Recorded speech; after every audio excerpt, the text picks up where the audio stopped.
Are you okay, man? You can sneeze. No, I'm I'll just not pause trying to it. sneeze. I'm just chilling here. You're trying not to breathe? Are we all trying not to breathe?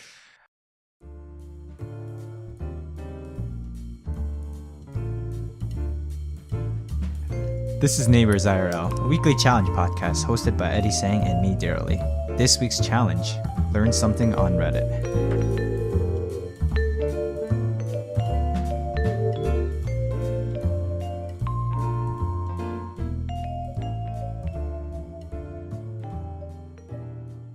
Okay, follow.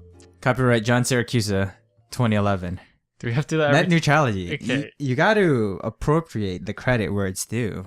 Copyright 2011 John Siracusa.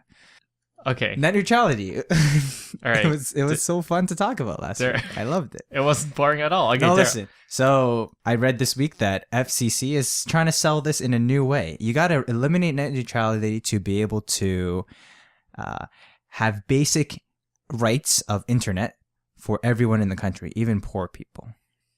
So this is why we need fast and slow lanes and restrictive access. Did you know, Eddie, in a lot of third world countries, I think India is one of the main sites, Facebook is the sole provider of internet. What? And how the deal goes is Facebook provides free internet for certain communities, and this internet you're only allowed to use Facebook, of course, and certain sites that they allow. So what do you think about this? It depends on the certain sites they allow. I mean, if it's like Wikipedia, Google, and like Twitter, maybe I'll be okay with that.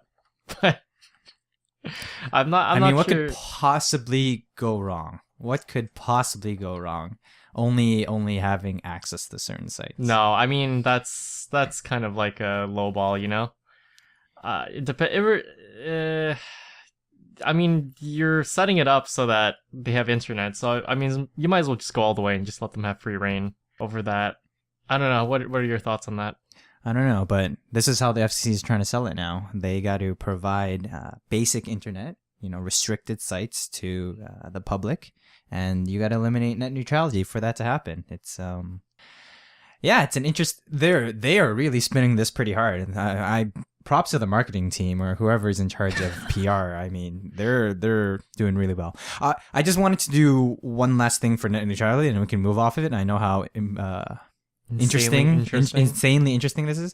This is they after the John Oliver piece on net neutrality, someone posted a debate on Reddit saying compared to a website that may or may not be supported by some of these ISPs. Anyways,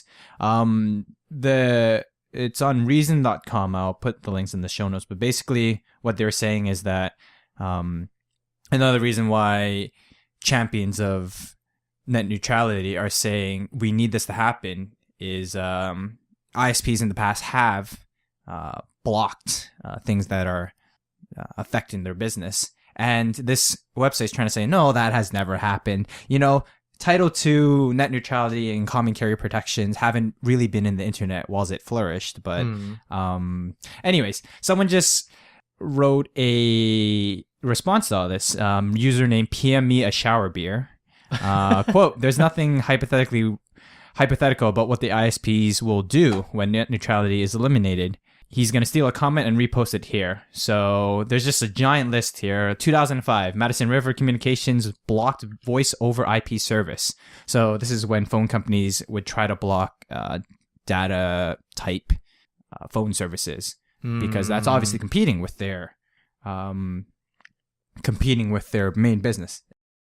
And then like some of the disturbing ones I see here are 2011 Metro PCS tries to block all streaming except for YouTube. Wow. 2011 to 2013 AT&T, Sprint, and Verizon were blocking access to Google Wallet because it competed with their own application.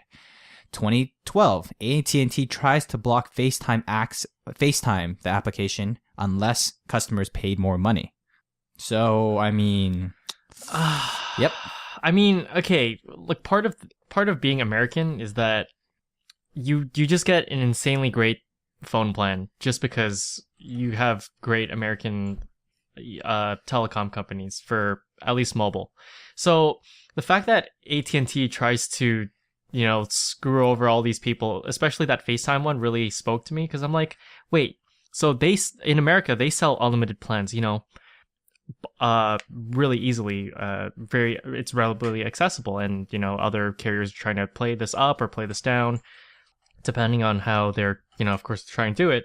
But to have restrictions on that feature specifically, just because it's competing with your own. Eddie, listen. Companies will never try to favor their own interest over others. What are you talking about, Eddie? They'd never do that to you. It seems like something that these companies should try to. There has to be a better way around this. I'm not exactly sure what Title solution. 2 and common carrier rules. Yeah, okay. That seems to be the best protection. I guess so. I mean, I guess it has to come down to that, or else it's just gonna open the floodgates to more nonsense. So we'll see how that goes. Well, I hope common sense wins here, but go FCC yourself.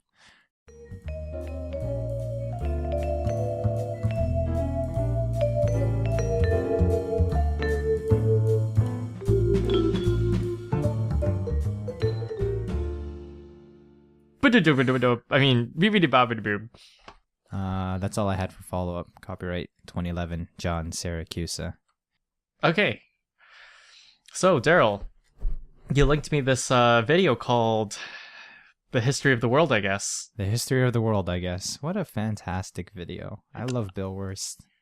Have you seen his work previously, or? I have not. So, going to this, it was just out of the blue, straight up, you just linked me this video.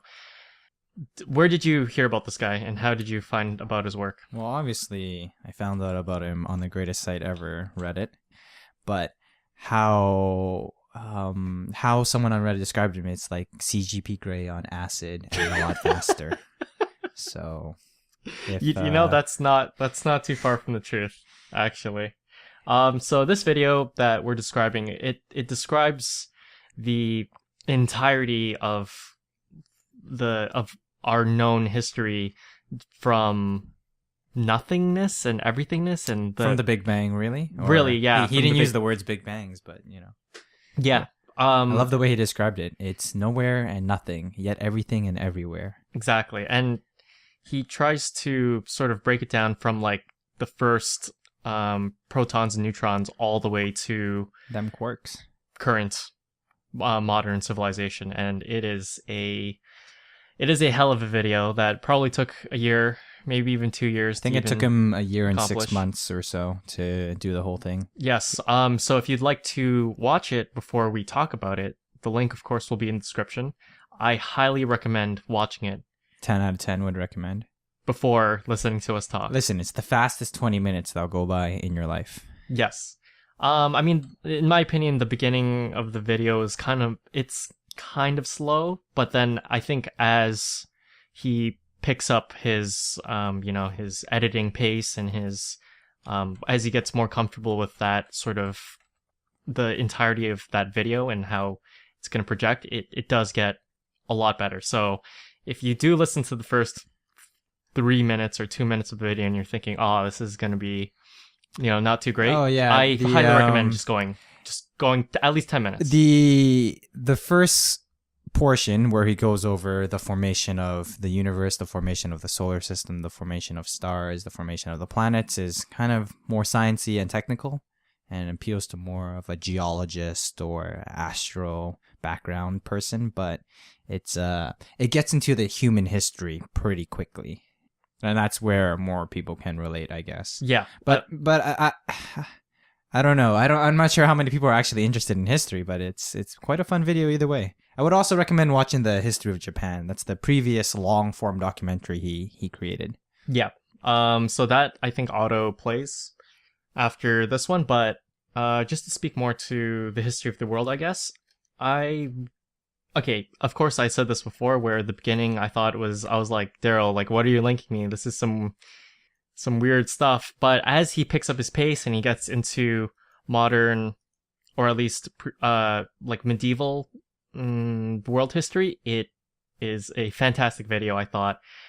I really liked his use of references, and his sort of low, calm, monotone voice, paired with his amazing jingles. I have to give it to them. He rotates between a low monotone, placid voice to a very whimsical, fun tone from time to time. For sure.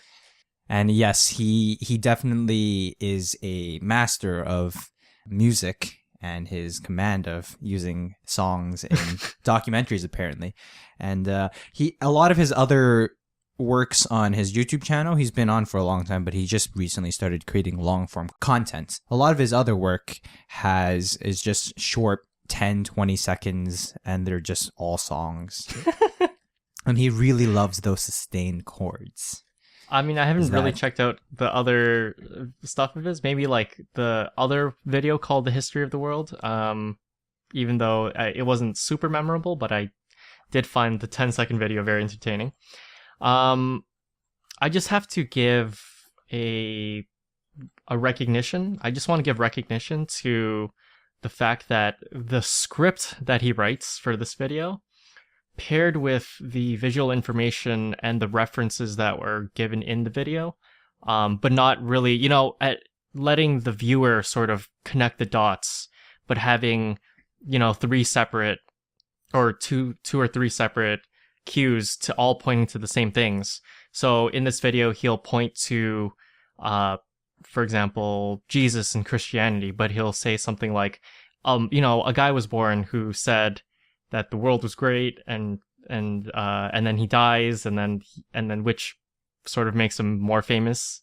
And it is awful for me to explain this, but the way I would describe it is a PowerPoint presentation done right.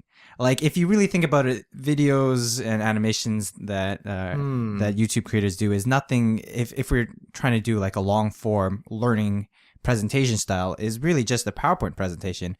But he does it in such a whimsical, fun way, such that you are getting information coming in from the audio, you're getting information coming from the animations and the images that are on the screen, and they really complement each other really well. Yes. I mean, I haven't thought about it like that. That's really interesting, actually.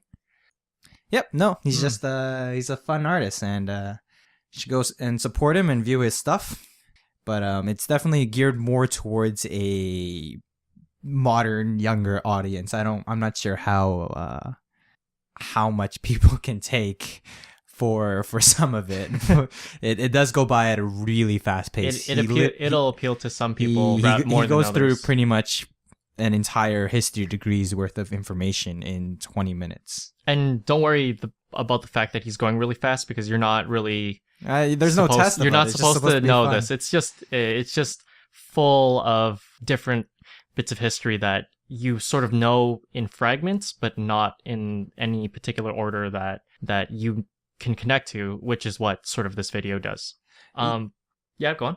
Yeah, I watch a lot of the Crash Course history by the Vlog Brothers. I think they're called the Vlog Brothers. Do you know them, Eddie? Vaguely. Vlog Brothers. Hank Green and John Green, I think. Hank and John Green, yeah. And they have a very good YouTube channel, Crash Course, where they discuss a lot of the history of the world, but instead of in a short 20-minute piece covering everything, they have 10 to 20-minute pieces covering every little bit. And I liked how this video kind of put the whole thing into a complete chronological picture for me. And apparently my biases of history knowledge is geared towards the Americas and Europe and Asia. I didn't know a lot of what he was referencing in a lot of the African history and the Spanish/Mayan histories, and some of Russia I didn't quite know, but overall it was a fun video, very fun. Yeah, he sort of takes the big headings in I would say college or university level textbooks and just pieces them together in a fun way. The sun is a deadly laser. I love the sweet dank river valleys. Yeah, it's fun. Check it out for sure. I do have to bring one thing to attention, which is the overwhelming, insane amounts of reaction videos that I found while I was trying to search for this video. So during my off hours, maybe in a lull time at work, when I want to try to listen to something while I work, maybe I'd search for this video as a search query on YouTube, and under that video is a million reaction videos, and they are insane. What are your thoughts on reaction videos?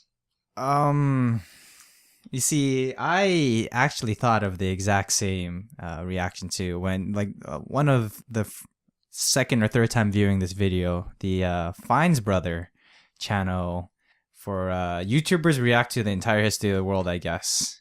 And I don't know if you remember that drama llama with the Fines Brother about a year ago. Yes. I'm sure anyone who hasn't been caught up in that part of internet history can do research about it. But I don't know if that's the bias why I hate all their content now, but I found their reaction video just extremely lazy and insulting, really, to Bill Wurst, and just trying to piggyback off his success and be a parasite to his content. But, now that I think about it, Eddie, what you and I are discussing right now is basically our reactions to the video. So no, okay. Yes and no. I understand where you're gonna come from. Is instead of having the video up and just showing our friggin' basic reaction to just the video itself and having it play in the bottom left and not really adding any value, we're actually discussing it and whatever. But I don't know. What are your thoughts there? Well, the videos in question that me and Daryl were talking about is sort of more highlighting the fact what Daryl was saying. So basically, on a lot of these reaction videos, you would have, I would guess, in a better case scenario, you'll have a big face of this person's reaction and then maybe a smaller screen for the video. But in some cases, you get a big screen of the video that Bill created with a small screen that this guy or company that is reacting to on the bottom corner. And so what me and Daryl, I think, take offense to is the fact that this video, as we've highlighted before, probably took a year to create. A whole year of hard work. This guy probably has a full-time job or school or whatever. And the fact that it takes him a year to create this, and for all these companies and all these people to try to make money off his work by creating their own YouTube videos, a lot of them will just watch it in silence, having a few smirks here and there, and really adding no value that the original video could add to begin with. And so these are low sort of effort, high money making content in terms of the relation between money earned for this individual that is reacting in accordance to effort. And I take offense to that, really. And this is just my personal vendetta against unnecessary reaction videos that really don't do anything. I realize that it's not a great system that we currently have, but I mean, free market, man, and it's if people want reaction videos, and clearly these reaction channels seem to have million some odd subscribers for some reason. We don't understand it maybe, but that's only maybe because you and I are more creative people. Not me particularly, but more you. I think. And we understand the work and the process that goes into all this, and we both see the injustice there is to having just one person carry this small portion of the economy here, this small ecosystem where one person's a creator and then there's about 10 to 12 curators or reaction curators that just piggyback and make money off of other people's work. In fact, I don't know if you noticed, but Bill Wurst doesn't actually run YouTube ads off his videos. Whoa. He didn't run YouTube ads off of the history of the world, which is currently at 18 million views in 1 week. That's crazy. Nor did he run ads on a history of Japan, currently sitting at 28 million views. So that's That's quite a bit of money or potential money that could have happened. That's quite a bit of views that this guy decided not to monetize on. And, I think in this case, it's even more offensive that curators are able to piggyback off of this man's content and hard work and make money off of it. That is a very interesting decision that Bill has taken. That's his decision. That is his decision. He does have a Patreon, though. He does have a Patreon. Go support him if you have money. Listen, all these views, I think 1 million views averages out, depending on what product is being highlighted or how advertiser friendly your content is. I think the number that I remember it being was around $3,000. Whether that's US or Canadian, for I'm a million not sure. view. Yeah. I'm not too sure about that statistic, but remember, if you're having 1 million views for $3,000, a better ratio or a better way of gaining money is Patreon, really, which is a sort of a direct deposit into his account. It's like CGB Cray said when he created his Patreon. Just, hey, if you got to spare him a internet coffee, spare him an internet coffee. I mean, that's your business, right? So, I think that is a interesting decision to be made. Whether it's sustainable or not, or whether if there's any personal or monetary gain that Bill wants in particular, that's his call. I think he just does it for the lulz. If I'm be honest, that's an impressive stance to take in this day and age. Yes, it is. Yeah, that is interesting. Going back to the video though, I really like how. Seeing the whole history of the world. Well, let me just break it down here. So I'm just like scrolling through the video real quick. He spends about 2 minutes going through about 15 billion years worth of time scale. So that's, from the Big Bang to quarks and then birth of stars, whatever, to the formation of the planet. Then he spends about 4 billion years, so the early history of the world, just going through dinosaurs and evolution. And then for the next 15 minutes of the video, it's all humans, but that only really takes about 4 million years worth of time scale. And it's just interesting how human-centric we are, or anthropocentric, if we want to use the technical phrase here. But yeah, and then early history, like the couple thousand years that matter, it goes through in about 5 minutes, and then the last 10 minutes is spent on kind of more modern history from 1,000 year common area onwards.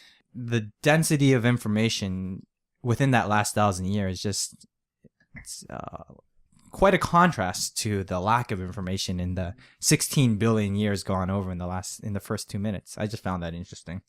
Well, to humans, there's really only human matters. There's a artistic quality, to learning about like human history, sort of past, and the landmarks and the ups and downs and the tragedies and the gains to humans as a society. Like, it's just not all history, but like there's also milestones in human advancement that he specifically highlights, where for example, the Civil War in America, where the North and the South were deciding whether slaves was a good idea or not. And then he half-heartedly goes, they decided it was a bad idea, The U.S. is deciding whether slavery is bad or not. They decide it's a bad idea. Exactly. South Africa may need a while to think about it. Right. Yeah, I didn't know apartheid didn't end until 1991, it said. That's crazy. Yeah. I didn't know it was that recent. I could be getting my years wrong, but whatever. The years are really just a thing of the past. Yeah. One thing I wish he did have though is just like a constant box on the bottom right, just stating what year it is throughout the entire thing. Because I found myself kind of losing track here and there. Right. What period of year is, but like that's not even like a real criticism. That's just like a preference of mine. Exactly. He does have frequent boxes with the years, and he flashes them throughout the screen. But yeah. The sun's a deadly laser. Can I just highlight the fact that he has a map of what we would consider as big powers in our society, like Japan, China, England, France, Russia even. And just their, I would say, changes in the way that their countries look in terms of how much they've conquered, or I would say what their land sizes are in comparison to what they look like today. Just maybe 100 or 200 years ago, Russia was a lot. Let's see, I believe Russia was a lot smaller. It was about the size of China Germany was before. way bigger. China was just it depends. And around World War One in the 1900s, like Japan conquered a lot of the cold eastern prosperity, side. Eastern sphere, whatever. That was Yeah. because we lived in the Americas, we really don't study or hear about that stuff unless you go very specific. Yeah, I into feel it's been interesting.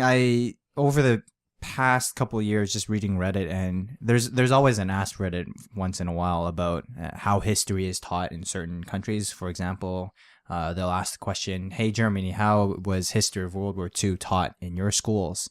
And it's interesting how country-centric every history class is. Like Canada history will teach the good parts of Canada history and not really highlight any of the negative parts, and it will focus more on Canada, America, compared to the rest of the world. And America is the same, China is the same, Russia is the same. And yeah, the video just gave a very overall view, which I really liked, and it didn't seem to bias or prefer any one region. And yeah, it's interesting how frequently the country map change or societies would rise and die so quickly within the video. Yeah, just like, if you look at Google Maps or Google Earth today, it just seems like these country borders are set in stone, really. But it'll be interesting to see what will happen even within our lifetimes. I'm not sure it'll change as much as we saw in the video, but I mean, for the sake of our lifetimes, maybe, hopefully not. Hopefully not. "Let's save the world," said everybody, not knowing how. His favorite line. "And the sun's a deadly laser. The sun is a deadly laser." Yep. And that's Eddie's and Daryl's reactions to the history of the entire world, I guess. Please like and subscribe us, and don't forget to push that thumbs up if you liked our reaction here.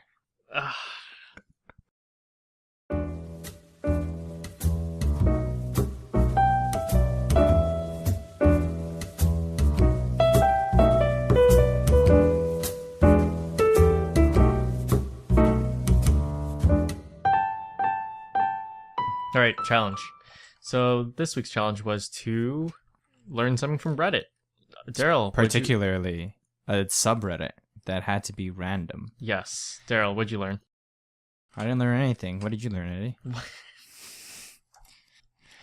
Gotta put the onus back on you. What? How about we explain for people who don't know first, what is Reddit and what are subreddits? I realize if you don't know what either of those are, this might be really confusing. All right, you can do that. So CGP Gray has a video about it. What is Reddit? Go watch it. No. Basically, Reddit is a curation of content. Okay. That is voted on by its users. And they have an algorithm to determine what is hot or popular or good right now. And the algorithm makes it so that content is new every day, content is relevant every day, and content is fresh every day. The front page of Reddit, it curates the top subreddits, and you get to see what is basically the most important thing on the internet right now. And subreddits are just small communities on Reddit that use the same algorithm, but they have a very particular topic of interest. So there's subreddits on everything. This week I learned there's a subreddit called Black People Twitter. Okay. It's a really good subreddit. Did you actually not know that, or did you know that? I knew about it, but it was a good rediscovery. But then I stumbled onto the subreddit Best Of, and I realized this is the subreddit to learn. So Best Of is basically a curator within a curator. Okay. So Reddit is a curator, and Best Of is the curator of the best of this curation called Reddit. And what I wanted to share today of what I learned is a link to a subreddit called Stolen Identity. Ooh. Now, what this is it's a personal finance topic again. If you have your identity stolen in either the States or Canada. This subreddit is centered around the States, but Okay, you can that's fun. pull all the learnings into what you can do here in Canada. Obviously, getting your identity stolen is a pretty crappy thing to have happen to you. I know people who actually had their identity stolen, and it can ruin your life. But if you follow these simple steps, you can minimize your damage to your life as quick as possible. Step 1, immediately pull a copy of your credit report. So in Canada, it's TransUnion and Equifax. You got to do that. Step 2, freeze your credit. So again, write to TransUnion and Equifax, explain the situation, and get your credit frozen so that no new accounts can be opened in your name. Step 3, it says head over to identitytheft.gov. It's a US website that helps victims of identity theft. I'm sure there is a comparable website for Canadians. Step 4, file a police report. Please file a police report. Step 5, contact the creditors with the police report and have them remove the credit accounts that are not opened by you. And step 6, start using credit monitoring service. So they have a couple here. I recommend just sign up for that $60 a year Equifax service. Those are the steps of what to do for stolen identity. Perfect. Now you get to learn about the history of the world, and you get to learn about tips about not getting your identity stolen. So when I first started doing this as a challenge, it was very interesting. Too many random subreddits about right? How many different, very niche subreddits exist. Like, yeah, I pretty a much, lot of really niche subreddits. I Black think people Twitter, right? I stumbled upon, I think I would say, Wait. 5 to 6. Sorry, before you continue about your 5 to 6 subreddits that are really important, the topic of interest this week on Black People Twitter are these male rompers this week. Eddie, what is your thoughts on male rompers? Do you know about this trend? Male rompers? I'm not. Do you know what rompers are? No. All right. I have to search. Wikipedia, rompers. Let's go. Rompers is a one-piece combination of shorts and shirt worn by both children and adults. So just imagine your shorts and your shirts fused together. Now, traditionally for adults, rompers have been a more female-worn piece. But from Wikipedia, in 2017, the term romp femme became a meme. It is a romper for men. So apparently this has been a trend, and the tweets on Black People Twitter are really funny about it. That's all I'm gonna say. Wow. Anyways, please tell me about your. Sorry for rudely interrupting you. No, tell me about your hilarious. 5 to 6 subreddits. I don't know if I can follow up on that. No. So I found, I would say, 5 to 6 subreddits about specific shows, which I immediately skipped over. And I found about 3 to 4 subreddits dedicated to specific people, which is, again, super niche in general. But while I was just trying to really search for subreddits that I could just learn something that's a little less pop culture. And so the first subreddit that I thought I stumbled on, a subreddit called AVPD, which is Avoidant Personality Disorder. And so this subreddit really is geared towards people who have a tendency, or I guess not a tendency, but a mental sort of barrier where they, I guess they distance themselves from other people, where they avoid, I guess, the judgment of other people to almost any extent, I would say. I could be wrong on that, based on how that is. So yeah, one trend I am noticing is that people are getting more and more educated and exposed to the uniqueness or the nuances of mental health, and I think that's a good thing as a society overall. It's interesting that how the trend seemed to have grown exponentially in the last I'd say 5 to 10 years or so that I've noticed, or maybe it's just growing up and as an adult and just learning more things. Maybe I don't know. Have you noticed the same trend? Well, I mean, I feel like the overall trend in societies is more open forum.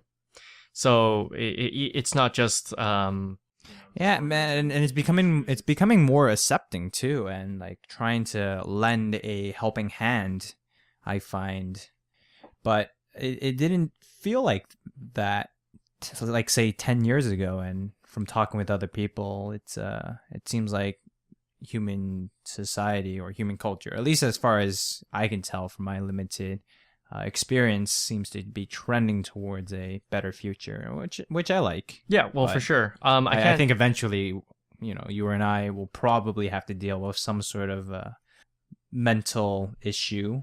Or I mean, hopefully not, but Hopefully not. inevitably maybe. I mean, inevitably, I'm gonna probably break a bone in my body. I've never broken a bone before, but I think eventually I might have some sort of mental issue to deal with.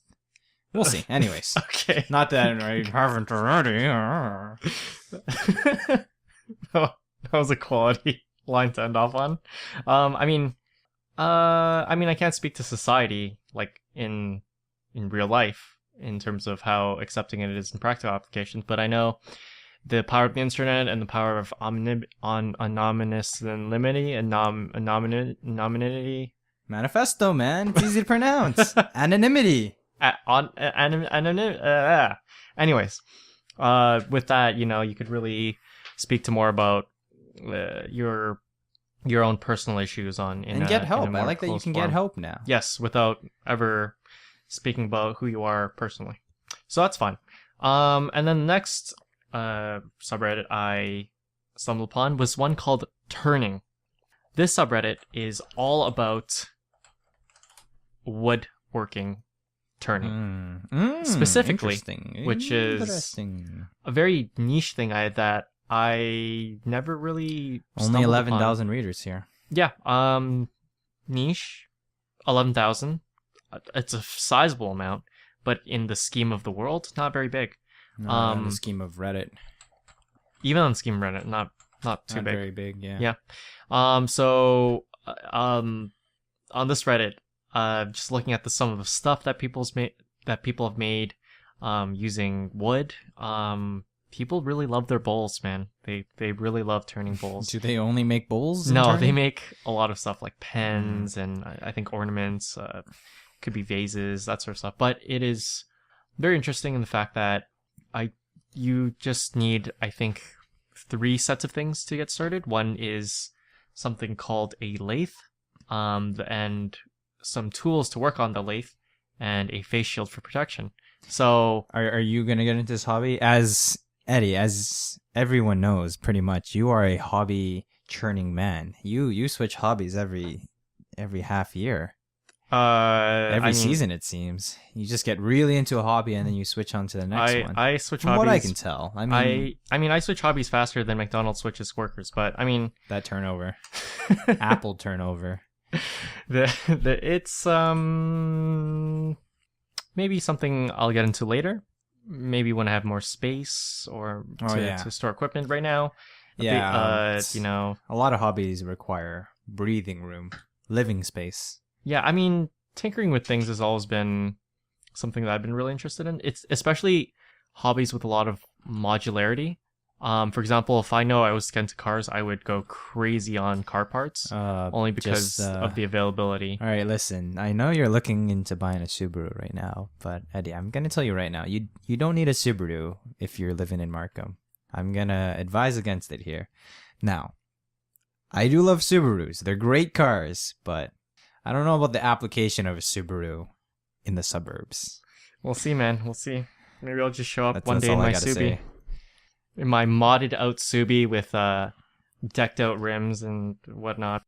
And so, just to wrap up, the subreddits that I've looked at. So I really wanted to gear this challenge more towards learning different perspectives and different and getting an insight to different ideas, or in efforts to make me and you, Daryl, more interesting and have more different perspectives and talking points. Did it work? Did it work? We're going to have a little time on this before we could really say that it worked. I mean, I learned something new. That was interesting, I guess. Or I did. Yeah, I guess I did learn something new. Well, do you think you could have any practical application of, not practical application, but application of these ideas in talking to people? No, just realize that, not really talking to people, just realize that if I ever want to learn anything or have a community for something I'm interested in, there's a subreddit for everyone.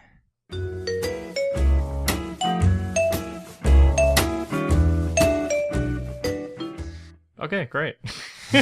Good. One last thing I did, I didn't find it this week, but I did remember seeing it a couple months ago, is, do you know 538? The news?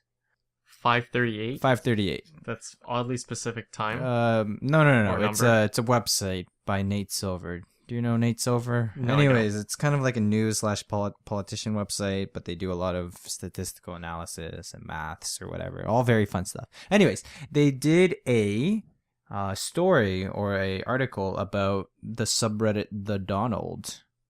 So what this article does is they created kind of a statistical analysis of each of these subreddits, and that way they're able to compare subreddits to each other and see which ones they're most like. So, for example, The Donald, or plus uncensored news equals to Hillary for presidents. So they're kind of able to do kind of algebraic analysis on these subreddits and like kind of compare how like these subreddits are. So they do that by how much like users cross post from one subreddit to another, and like how much the articles are linked from one subreddit to another. And it's quite interesting what kind of correlations and relationships they can draw from each other. They do a lot on the article with the Donald. Obviously, it's what the article is about. So the most things that are similar to the Donald is r/conservative, r/ask Trump supporters, r/Hillary for prison, r/uncensored news, and r/ask the Donald. And yeah, I just found it really interesting. This kind of subreddit analysis. I really like the last line here. Where is it? Oh yes.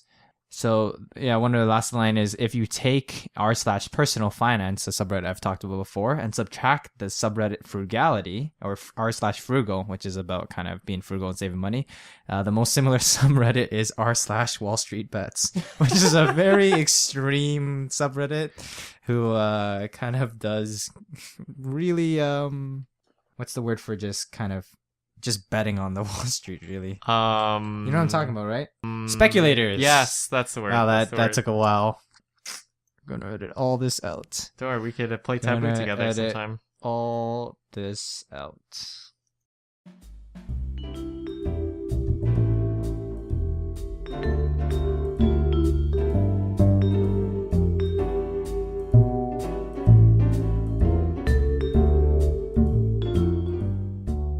Okay, Eddie. Yes.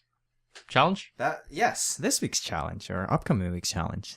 You know, your challenge was an interesting dive into Reddit. You know, the main curator and the front page, or their tagline says front page of the internet.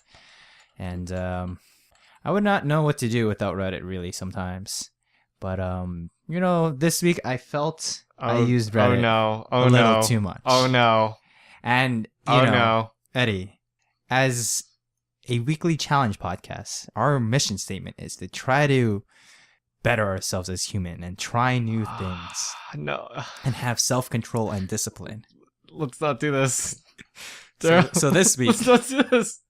I want to try a kind of self-control exercise here. Okay. I want to see if we can not use Reddit for a whole week. And then we can discuss our results and impressions. Okay. All right. I mean, if you want, we can, put a limited time limit on it. Let's say maybe no. I think you gotta go all the way. f- Gotta go all the way. Cold turkey, a full Reddit Cold ban. turkey. Yep. Oh, I'm gonna have to install some sort of app that blocks Reddit on my phone and computer and God. tablet Oh god. and life. But maybe we'll learn something about ourselves and addiction and habit, or not. This is gonna be insane. I'm ready. All right. I'm so ready. right after we stop recording, no Reddit for a whole week until we right. start recording again. All right, it's time. In 3, 2, 1. God damn. Sorry, man. I can't believe you've done this. I can't believe you've done this. Can't believe you've done this.